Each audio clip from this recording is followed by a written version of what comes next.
বলি আমি আল্লাহর কসম এই মসজিদে তালা দেয় নাই। তারা কি করলো, আমি চলে আসার পরে এরা তালা দিয়া একটা মানুষের বিভিন্ন জায়গায় মানুষকে ফোন টোন দিয়ে আইনা আমি তালা দিছি কইয়া আমার উপরে ধর্মীয় উস্কানি দিয়া লোকজন আইনা আমার বাড়িতে আমার ঘর দরজা বাগান বাগিচা একটা পোল্ট্রি গিয়েছিল মুরগির ফার্ম সমস্ত ভাঙচুর গাছ গাছা সব কাটি চূর্ণ বিচ্ছিন্ন করছে।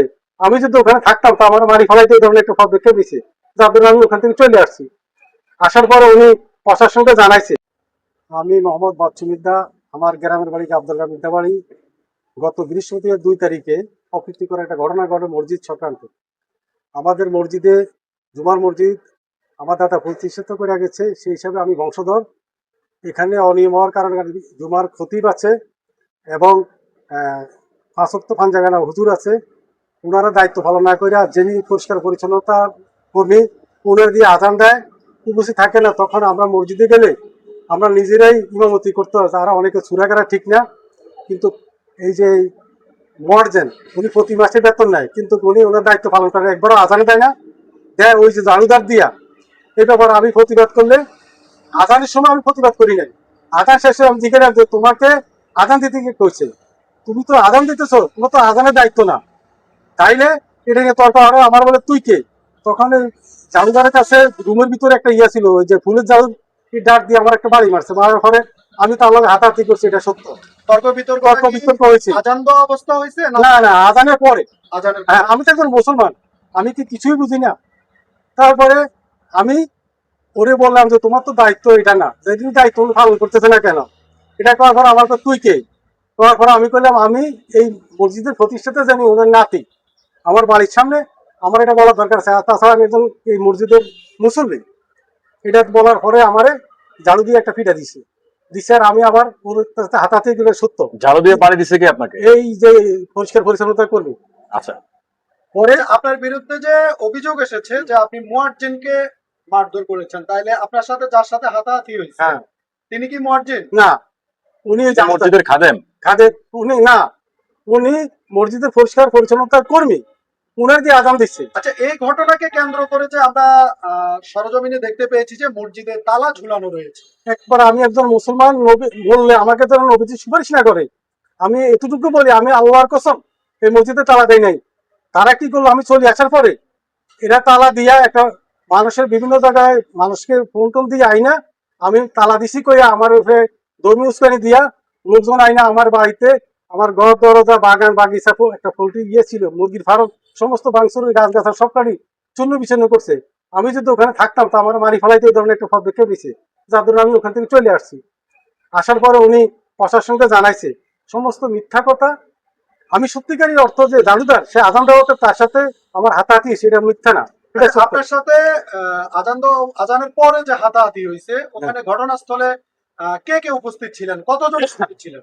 সেখানে যখন ঘটনাটা হয় তখন তেমন বেশি লোক ছিল না। আমার এলাকার একটা মুরব্বী আছে মুসলিম ব্যাপারী করে নাম, উনি দেখছে সত্যিকারই অর্থে 4-5 জন লোক ছিলাম। তার মধ্যে এখানে যে আমাকে সাজানো ধর্মীয় স্থানে দিয়ে আমার ক্ষয়ক্ষতি করার জন্য, কারণ পূর্বেই এই সম্পত্তি বেহাল দশা যে জায়গাটা দিয়ে গেছে আমার বংশধররা, তারা জায়গা সম্পত্তি এগুলো বলা আছে যে রেজিস্ট্রি কিংবা পিজা বড় কন্ডিশন দিয়ে, কিন্তু তারা এই খতিয়ানের জায়গাগুলি বিভিন্ন খতিয়ানের নাম করে তারা তাদের মসজিদের পেশ ইমাম যে আমাদেরকে বলেছে যে উনাকেও নাকি আপনি গায়ে হাত তুলেছেন বা উনি পেশ ইমাম বলতে এতটুকু যিনি খতিব জুমা নামাজ পড়া উনি, আর যে মর্জেন দায়িত্ব পালন করে না উনি এই মিথ্যা কথার আশ্রয় নিয়েছে। আচ্ছা, উনি বলছে উনি পেশ ইমাম। হ্যাঁ, ওটা মিথ্যা। আচ্ছা, হাফেজ উনি প্রতি মাসে বেতন নেই, কিন্তু মসজিদে আজান দেয় না এবং নামাজও পড়ে না। তখন আমরা যারা মসজিদে নামাজ পড়ি তখন তারা তাদের মধ্যে একদম দাঁড়ায় নামাজ আদায় করে আসি। এরকম ব্যাপারে আজকে আমি 6 মাস যাবত অভিযোগ দেওয়ার পরে কমিটির একজন আমির হাজি তাদেরকে বলার পরও হয় নাই।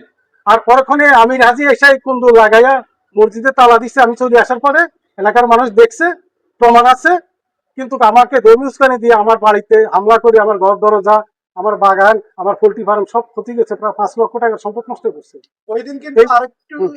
ওই দিন আরেকটি অভিযোগ উঠেছে যে আপনি নাকি আপনার হাতে ধারালো দা ছিল, আপনি নাকি যিনি আজান দিয়েছেন তাকে নাকি আঘাত করতে গিয়েছেন। এটা সম্পূর্ণ মিথ্যা। আমি যদি ওরকম কোনো থাকতো কেন আমি মুসলমান মরতে হবে।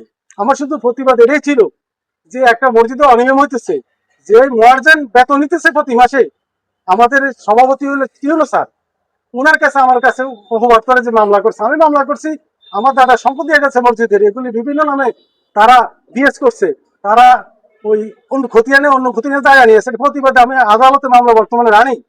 এটাকে নিয়ে আমাকে কিভাবে ভাসাইবো, এর জন্য তারাই চক্রান্ত করছে, ধর্মীয় উস্কানি দিয়ে আমার এই ক্ষয়ক্ষতি করছে। আমি এই প্রশাসনের কাছে, এলাকার লোকজনের কাছে করছি, আমি একজন মুসলমান বললে যেন আমাকে নবীজি সুপারিশ না করে, যদি আমি মসজিদে তালা দিয়া থাই, আমি বহুত ক্ষতিগ্রস্ত। আমাকে এখন এলাকাতেও যাইতে পারতেছি না, আমাকে বিভিন্ন ভাবে আমি এলাকা থাকতে হচ্ছে, আমার বাবুজি বাড়িতে আছে, এদেরকেও আমি গত পরশুদিন রাত্রে করছি, গত পরশুদিন প্রতি রাত্রে এরা হামলা করে আমার অত্যাচার করতেছে। আমি প্রশাসনের কাছে এবং দেশবাসীর কাছে যে আমি সুস্থ বিচার চাই, যদি আমি কোনো দোষী হয়ে থাকি আমার বিচার হোক, তারা বসি এটা একটা সমাধান দেন। আমি চাই আমি বিচার, আমি যে দোষী আমার যা হওয়ার সাজা হবে, তবে মিথ্যা আমি বলতে চাই না। আচ্ছা, আপনি বলেছেন যে মসজিদের জমি সংক্রান্ত বিষয়, হ্যাঁ, আমরা জানি ওয়াকফকৃত জমি, মসজিদের জমি বাইরে কোথাও লিজ লাগানো যায় না। আপনি কি হ্যাঁ, লিজ লাগানোর বিষয়ে মামলা করেছেন? হ্যাঁ মামলা করছি। এটা একটা সময় খায়ের পাঠায় দিয়া এই জিলটার এখানে ছিল খেতেতে 7 লক্ষ টাকার মাটি বিক্রি করে তারা ভাগাভাগি করে নিছে। তারপরে জিল প্রতি বছরে 8,70,000 8 লাখ টাকা হয়, এই টাকাগুলি তারা সেক্রেটারি আমার ভাতিজা এই শ্রমিক বিদ্যায়, সেই এগুলি বিভিন্ন ভাবে খরচ করে হিসাব দিতে পারতেছে না। এবং শ্রমিক বিদ্যা যে ইয়েতে এখানে বিল্ডিং করছে বাজারে আলমদিনার কাছে, এই মসজিদের সম্পদের মাটি এই বিল্ডিং এর মধ্যে আইনা লাগছে, একটা টাকা মসজিদে দেয় নাই।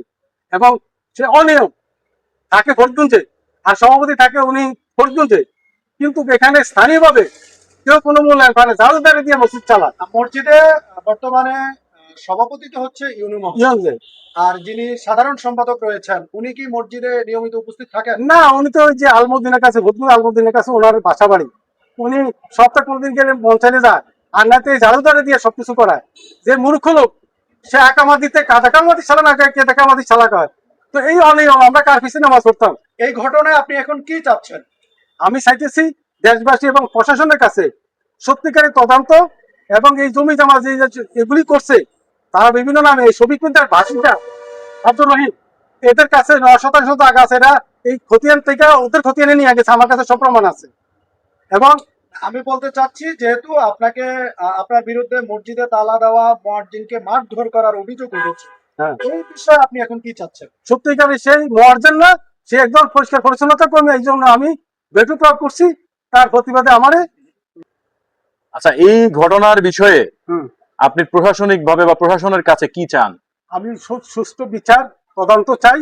আমি আল্লাহর কসম বলি, আমি যে মুসলমান, আমি তালা লাগাই নাই ডাকামে, আমাকে ফাঁসানো হয়েছে। এখন আমি এই যে জায়গা সংক্রান্ত এবং মসজিদ সংক্রান্ত এলাকাতে বসি এবং টিউনো মহাদের কাছে বলতে চাই, আপনি আমার প্রশাসনের হিসাবে আপনি আমাদের দায়িত্ববান সভাপতি মসজিদের, কিন্তু আপনার কাছে যে সমস্ত কথাবার্তা সম্পূর্ণ মিথ্যা। এখানে অনেক কিছু সলসাতুরি চলে।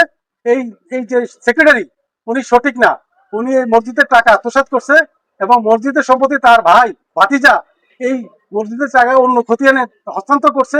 এই সমস্ত কাগজপত্র সব আমি উঠাইছি এবং আমি এখন বর্তমানে আদালতে রানি। এই জন্য আমার উপর ক্ষিপ্ত হয়ে আমাকে এইভাবে ফাঁসানো হয়েছে। তাই আমি এলাকাবাসী এবং প্রশাসনের কাছে সুষ্ঠু বিচার চাই, তদন্ত হোক। আমি যদি দোষী হই, আমার বিচার হোক।